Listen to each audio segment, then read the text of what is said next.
Well, I guess I'm live. Guys, thanks so much for joining me. This is Steve Pederson here. And this is actually my first live broadcast on YouTube. So judging by the thumbnail, maybe you could guess that. My thumbnail, I look like totally surprised. It says smile for the camera. I'm like, what? So thus the reason for the thumbnail. And also very typical, anytime I don't want to like make this a self-fulfilling prophecy or curse myself or anything. So we'll say it this way. It seems like in the past, many times in the past, including right now, whenever I've done something live, some kind of live video, man, something crazy is going on around me. So my neighbor just started mowing their lawn. So hopefully you cannot hear that. But all right, so let's get down to business here. What we're going to do today, I've had this melody going through my mind for a long time. And I just thought, you know what, maybe I should kind of suss it out a little bit, just lay it down, kind of do a demo. Maybe it's something I can share with friends or something like that. And then, we go from there, get some ideas. But so what I'm going to do is I'm just going to play for you. Wow, I just noticed my guitar is green and so is my shirt. I didn't plan that. It's just the way it worked out. What I was going to do is just play for you the melody how it's been going through my mind, and then show you kind of how I create a backing track to kind of go along with that using GarageBand here. You don't need to see my empty teacup, for crying out loud. Create a backing track here in GarageBand on my iPad. So here goes the melody, and I'm hoping you can actually hear this. Like I said, this is the first time I've done this, so I have no idea if you can actually hear the music from the iPad, but that's what this is all about, trial and error. So here's the melody.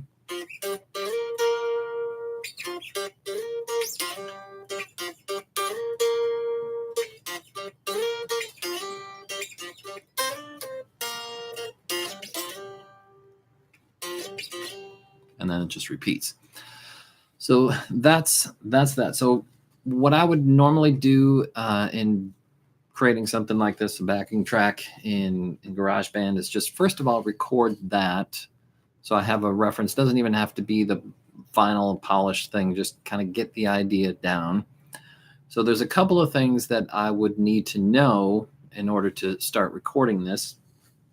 And before I do any kind of recording, of course, I'm going to tune my guitar. So if you have any kind of instrument that needs to be tuned, make sure you tune that before you do any kind of recording. Then a couple of other things that I'm going to need to know are the tempo, and I don't need to like guess, oh, that sounds like it's 120 beats per minute. No, I mean, GarageBand has a simple thing where you just tap. So, but that's something that you have to set first, is the tempo, and then you have to know how many measures it's going to be. So that little phrase is going to be 8 measures long. So what I'm going to do is I'm going to go into the settings here. There's a little wrench icon. Ooh, sorry about that. Little wrench icon there, and it says tempo. So, and then it just says tap to set tempo. So let me see. Bum, bum, ba-dum, bum, bum, ba-dum, ba-dum, bum, bum, bum, ba-dum. So it's staying right at 100. So that sounds about right. This is also in 4/4. You need to set your time signature as well. Unfortunately, if you have anything like an odd meter, I mean, GarageBand has 4/4, 3/4, and 6/8. Doesn't have anything other than that, unfortunately. So sorry if you're trying to do, another take 5 rendition or something like that, or take 7, what have you. Key signature for right now is not important because I'm not recording anything MIDI. If you record any kind of MIDI and then change the key signature later, it's going to change it's going to transpose what you've recorded in MIDI. So but I'm just going to be recording audio, so that doesn't matter. So I've got my tempo. I'm just going to press play.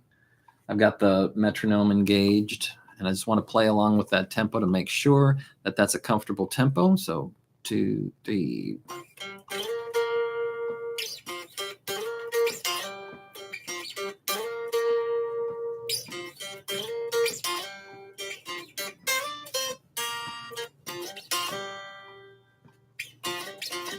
All right. Okay. That's just going to loop. So I've got my guitar chosen. I've got, there's a little thing here. If you press the cable icon, it says monitor. You want to make sure that's on so you can hear yourself. All right. So I'm just going to go ahead and record a scratch version of that one. It's going to give a 4 count. 3.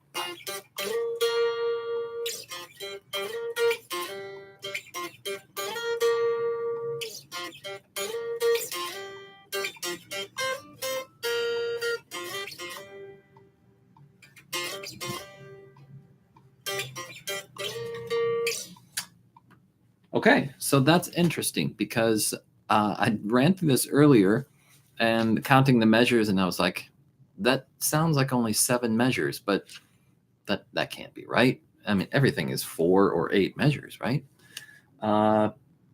Sure enough, it's only 7 measures.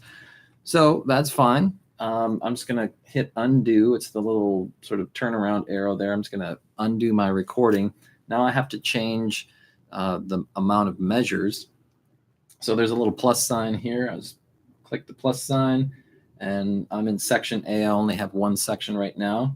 So I hit section A, and I just there's an automatic thing. I've never experimented with that, but I know now my thing is 7 measures. So good to go on 7 measures, which is really weird, kind of, when you think about it. So who knows where this is going to go? Yeah, maybe it'll turn out to be 8 measures, and that'll be a big mess. All right, let's try this one more time. 1, 2, 3.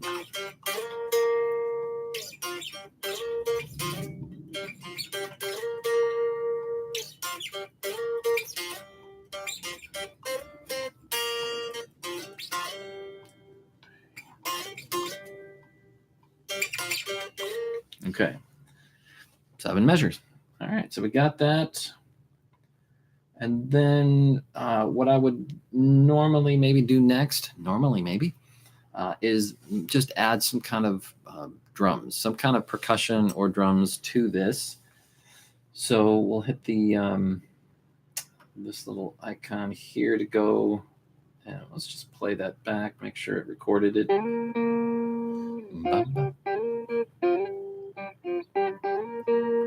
Okay, that's fine. So I'm going to click the plus button down there, and I'm going to, you could either add a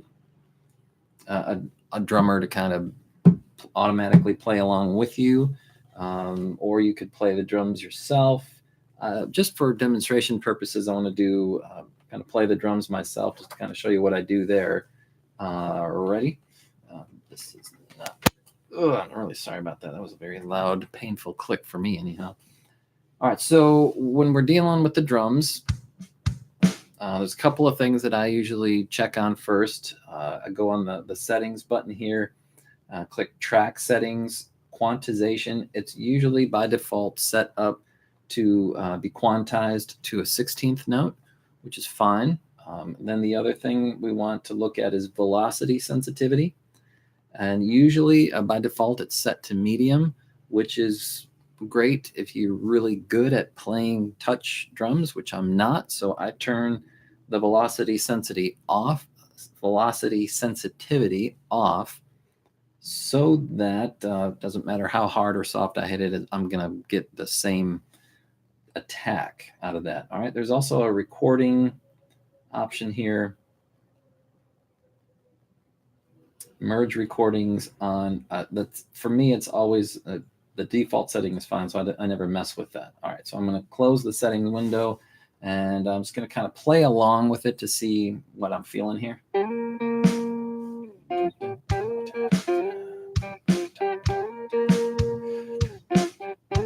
Let's bring the metronome back in.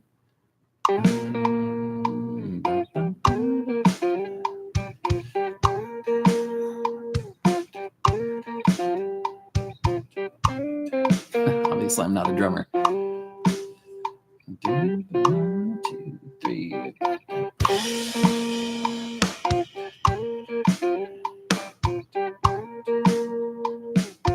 Wow, this is kind of a weird, kind of a funky feel to it.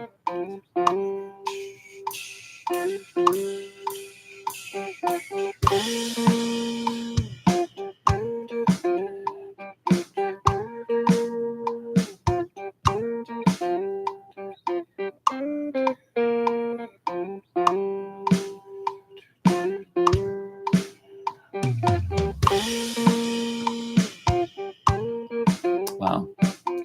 So I apologize that I am putting you through this. This is the worst I've ever done with drums. Usually I can feel something. I'm not feeling anything right now. So, or I'm not nervous. I'm just like, I don't know what's going on. So let's do this. Let's go back. Since I'm doing such a terrible job at this, let's just bring in somebody who knows how to play the drums. Let's bring in Kyle. Let's see how Kyle does here. Kyle's doing a much better job. Ooh, nice fill there, Kyle. Okay, all right, we'll go with Kyle's. All right, great. For demonstration purposes, Kyle's job there he's hired for the gig. Perfect. All right, so now what I want to do is figure out what I'm going to be doing harmonically. Oh, we've got Shailendra. Hello, saying hi. Thanks for checking in and saying hi. Hopefully this is interesting or helpful for you.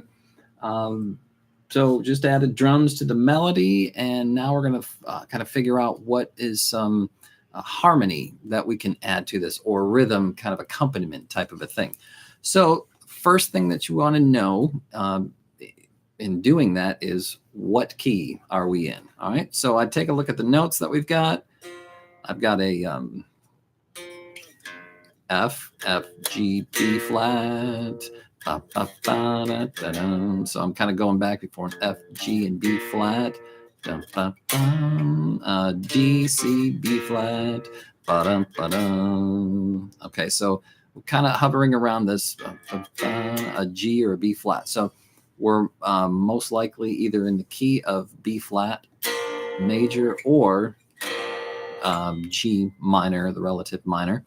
I'm going to go with B flat major right now. So I'm going to say that the one chord is a B flat major chord. So and I'm going to use a major 7, B flat major 7 chord.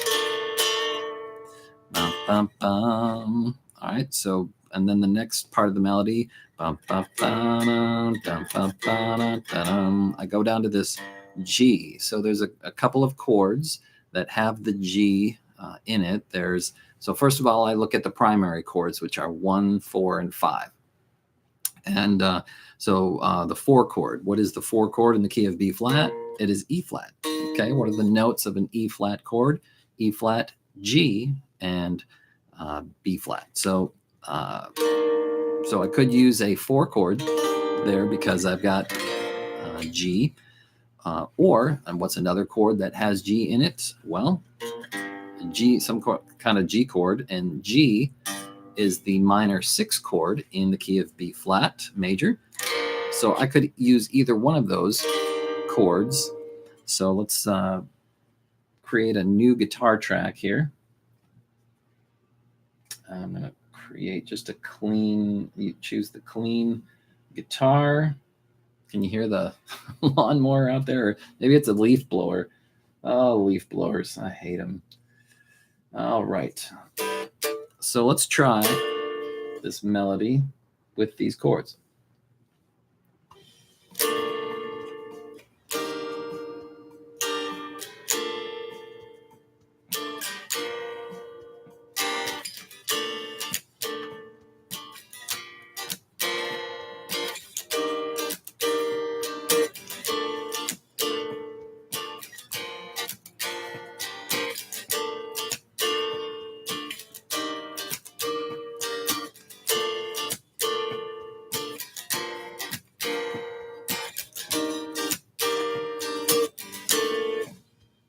Okay, so I'm kind of liking that, kind of alternating.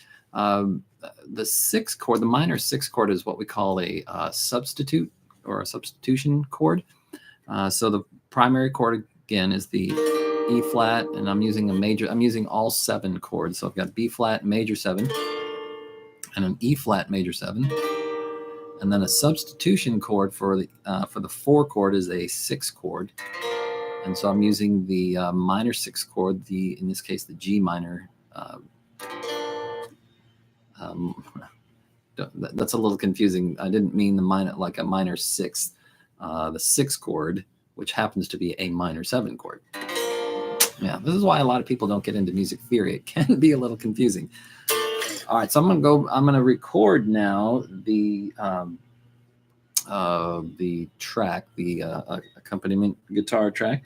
Oh, and one thing that I noticed as I was playing that one, I'll play through it one more time, that during the part of it I was just strumming chords, and then the other part of it I was a little bit more active strumming, which I thought was interesting to kind of create a little bit of variety. So let's give that a shot here. 1, 2, 3, 4.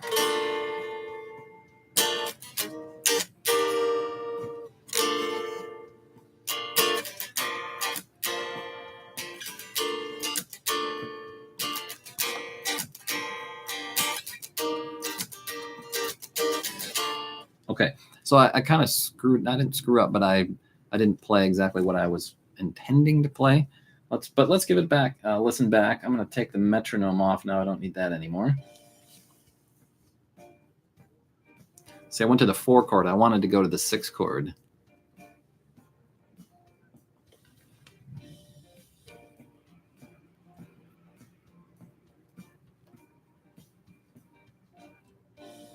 Okay.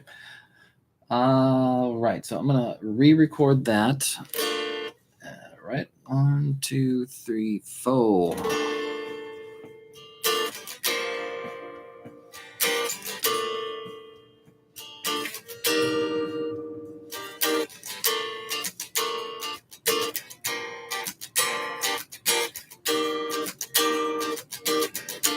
Okay, so that's my chord progression.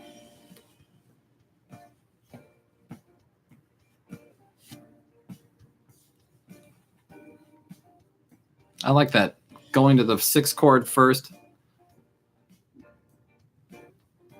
and then going to the 4 chord. It's kind of like it's kind of goes to this somber mood first, and then it brightens it up with a nice 4 chord. All right, I'm loving that. So the next thing I would do is add a bass line to the whole deal. Now that I know what the harmonic progression is, and since I know what key I'm in, of course, now I'm going to set the key signature. So we are in B flat major. All right, excellent. So I'm going to go back to my main window here. I can probably delete this other drum set. Just double tap. Whoops. No. Just tap on it once. Yep, tap on it once, and then you'll see a menu appear. I'm going to hit delete, make that go away, and then I'm going to hit the plus button and add a bass guitar here. I'm going to select notes because I'm going to play the notes. And I don't know why, but it always kind of by default brings up this muted guitar. I don't really like that one. I really like the Liverpool, especially for a jazzier session here. So I've got, I'll be doing B flat, G, well, let's just play along and see what happens.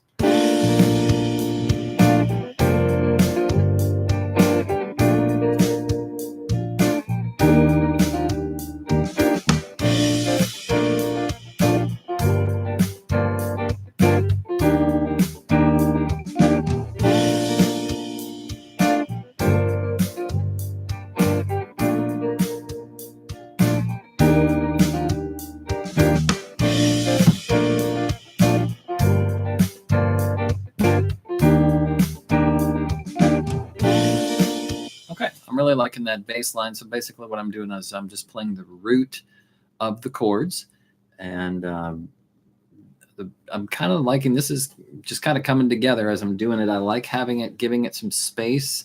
It's almost like a verse chorus kind of a thing. That's not what it's intended to be, but I like giving it some space and at the beginning, and then driving the rhythm a little bit more with more notes towards the end of it. So let's Before we start playing though, what I want to do is hit the settings. Now, unlike the drums will, like I said, by default will be set to 16th note quantization, but with the bass, the quantization is not set. So I'm going to set that to a 16th note straight rhythm for this song. So I'm good to go with that. Now, make sure I rewind back to the beginning. Don't you love that rewind? Wait, gotta wait for the airplane to go overhead. I live 10 minutes from the busiest airport in the world. So I live on a highway, a block from a train, next 10 minutes from O'Hare Airport. And, so it's a little bit noisy here from time to time. All right, so here we go. I pretty much know what I want to do, so I'm just going to hit record. 1, 2, 3, 4.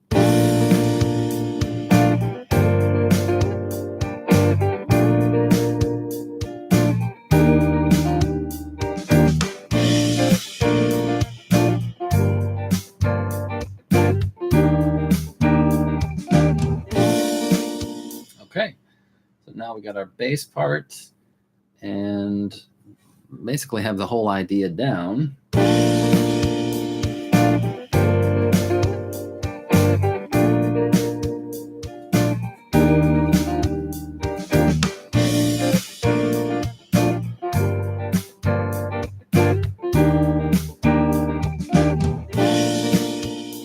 Now, if I wanted to, what might be kind of interesting with these drums is to break them up. He's playing pretty much a hi-hat the whole time. What I'm hearing is maybe on the first part where it's a little more airy, just doing like a cymbal, but then when you get to the busier part, doing maybe a busier hi-hat. So that sounds like it might be kind of fun with that. All right. Now, one other thing that if you're not a keyboard player, I understand music theory, so I can add some keyboards to this. So I'm going to go ahead and click plus. Oh, that loud slamming door that you just heard, that's my neighbor that lives downstairs, who is, I think has some issues. And that's not uncommon. Every day I hear her slamming the doors. All right, let's bring up a keyboard. I'm going to do Smart Piano. And I'm going to select, I'm really feeling an electric piano sound in this. So I'm going to select that. And then I've got, so obviously here it's good to know what chords we're playing. Now here's the thing. How this is laid out is you've got the root, fifth, and an octave for the B flat. So you got B flat, F, B flat. And then on top here, you've just got different inversions of the B flat chord. Okay. But you have that with a bunch of different chords. And what you can do is you can actually combine, some of these have an F over a B flat kind of a thing. So let's think about a B flat major 7 chord. What are the notes that are involved in that? You've got B flat, your root B flat. So we'd play a B flat down here. And then we've got B flat, D, F, and A. So D, F, and A basically makes up a D minor chord, which we have over here. All right, so I can play the the top of the D minor chord, and then a B flat in the bass. And there's my B flat major 7 chord. All right, and then we've got an E flat major 7 chord. So that would be E flat, G, B flat, and D. And so that's just a G minor chord. And so that would be over an E flat.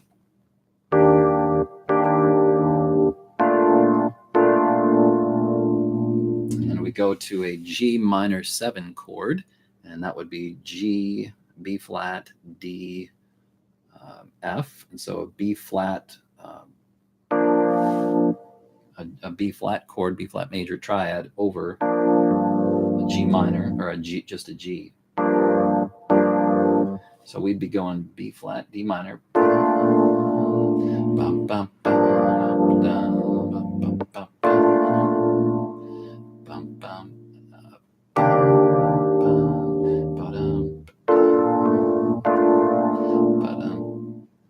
So, and then it might be helpful while you're playing this to just write down your chord progression. So I've got B flat major 7 and flat major 7, G minor 7, B flat major 7, E flat major 7, B flat.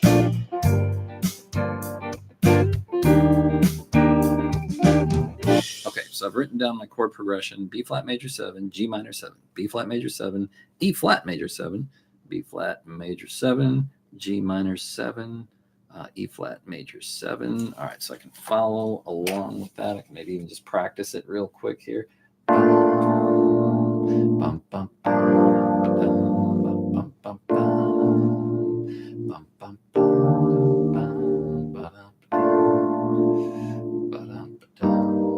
G flat. What's it? E flat. See, this is why we rehearse it before actually recording it. So B flat and G minor 7. All right, I'm just going to play through it one time. I'm going to start one measure. So if I'm just playing it, if I'm recording it, it starts off with a 4 count. If I'm just playing it, it starts right at the beginning. So I'll just put it at the last measure. So I kind of have a 4 count. Here we go.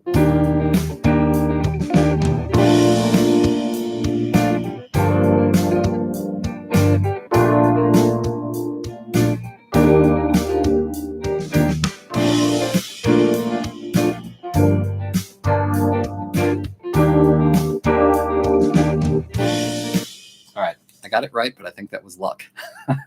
So I'm going to try recording it now, and we'll see what happens.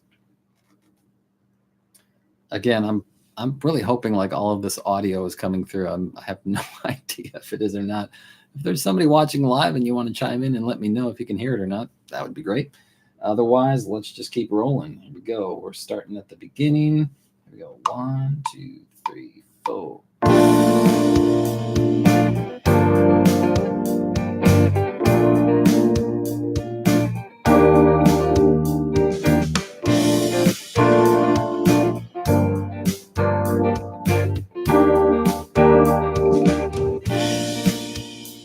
Okay, well, that was fantastic.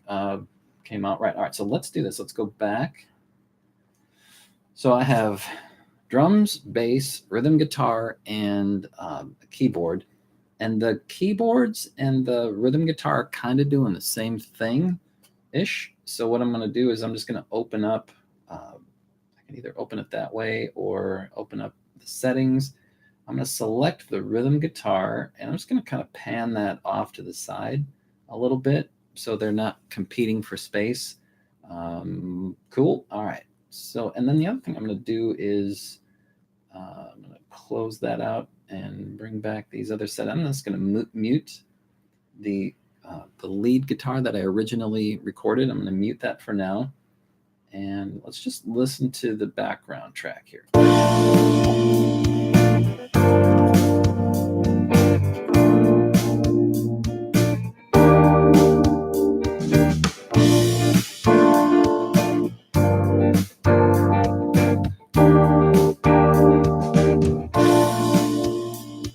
Okay. All right. Now what I'm going to attempt to do is I'm going to actually play through. I can record. Obviously, I can record my guitar into GarageBand like I did. But just for demonstration purposes, what I'm going to do is I've plugged into, you can't see it here, but I've got a 11 rack, the Digi 11 rack. I think it just sounds a little bit better than the GarageBand thing. So let's see, let's start at the last beat. 2, 3.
All right, well, you get the idea. So that was just kind of a little improv thing.